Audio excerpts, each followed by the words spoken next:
Hello everyone, প্রতিমার রান্নাঘরে আপনাদের স্বাগত। শীতকাল কিন্তু প্রায় চলেই এসেছে, আর এই শীতের সন্ধেবেলা স্ন্যাক্স হিসেবে গরম গরম মুচমুচে ভাজা পিঠে খেতে কিন্তু দারুণ লাগবে।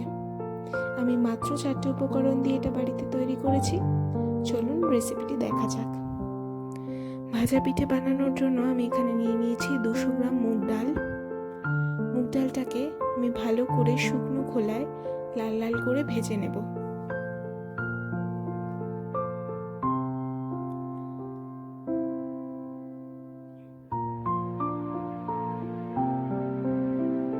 মুগ ডালটা ভাজা হয়ে গেলে আমি তার মধ্যে জল দিয়ে ডালটাকে ভালো করে ধুয়ে ছেঁকে নেব।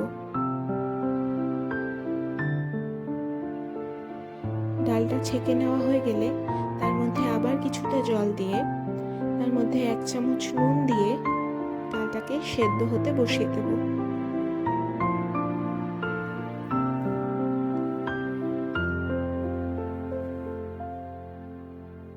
আমি ডালটাকে 20 মিনিটের জন্য সেদ্ধ হতে বসিয়ে দিলাম।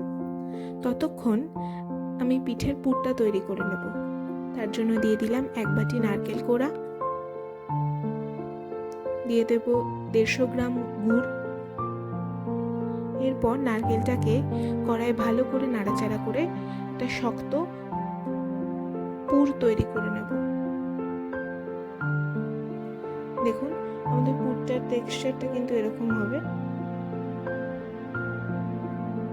ডালটা কিন্তু আমাদের সেদ্ধ হয়ে গেছে। এবার সেই ডালটার মধ্যে দিয়ে দেব 2 চামচ চিনি,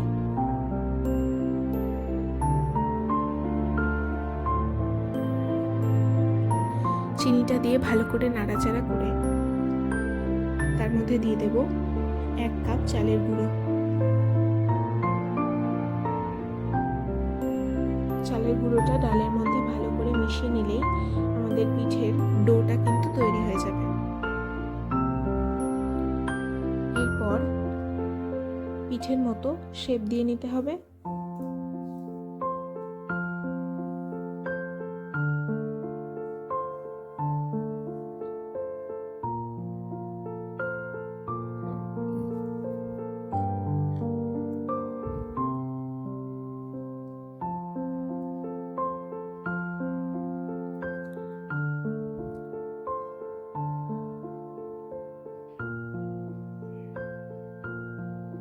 দেখুন, পিঠের শেপ দেওয়া হয়ে গেছে। পর একটা কড়াইতে তেল গরম করতে দিয়ে দেব। তেলটা গরম হয়ে গেলে তার মধ্যে এক এক করে পিঠেগুলোকে ছেড়ে দেব। আঁচটা আমি লো টু মিডিয়াম ফ্লেমে রেখেছি। লাল লাল করে ভাজা হয়ে গেলেই আমাদের ভাজা পিঠে কিন্তু তৈরি। আপনারা চাইলে পিঠেগুলোকে চিনির রসে ডোবাতে পারেন। আমি এখানে চিনির রসে ডোবাইনি।